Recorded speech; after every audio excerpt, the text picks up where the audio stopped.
Friday morning எங்கள் ஊரில் climate வந்து சூப்பராக இருக்குது. வெயிலும் இல்லை மழையும் இல்லை. ஆனால் வந்து climate ஒரு மாதிரி மூடியாகவே இருக்குது. பட் இந்த மாதிரியே போச்சுன்னா துணி எல்லாமே காய வைக்க முடியாது. அது ரொம்ப ரொம்ப கஷ்டம். இன்றைக்கி வந்து ஒரு வாரமாக காய வச்ச டீ தூள் அதுக்கப்புறம் முட்டைத்தோல் எல்லாமே இருந்தது. அது எல்லாமே இன்றைக்கி ஃபெர்டிலைசர்லாம் கொடுத்துடலாம் அப்படின்னு சொல்லிட்டு மேலே வந்துட்டேன். 2-3 நாளாகவே நான் வந்து மாடிக்கு வரவே இல்லை. அதுவும் இல்லாமல் காய்கறி தோல் எல்லாமே வந்து 2-3 டேஸாக ஸ்டோர் பண்ணி வச்சுருந்தேன். அதையும் வந்து அப்படியே நம்மளோட கம்போஸ்ட்டில் போட்டு விட்டுலான்னு வந்துட்டேன். காய்கறி தோல் அதுக்கப்புறம் கொஞ்சம் வந்து கொக்கோ பீட் போட்டுட்டேன். போட்டால் ஒரு 10 நாள் கழித்து உரமாயிரும்.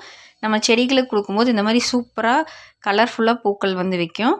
கொஞ்சம் இந்த ஒர்க் எல்லாமே மெனக்கெட்டு தான் பண்ண வேண்டியதாக இருக்குது. பட் இந்த மாதிரி பூக்கள்லாம் பார்க்கும்போது இன்னும் நிறைய செடி வைக்கணும் அப்படின்னு ரொம்ப ஆசை வருது. ஸோ இதே மாதிரி யாருக்கெல்லாம் இருக்குது அப்படின்னு சொல்லி கமெண்ட்டில் சொல்லுங்கள். பாய் பாய்.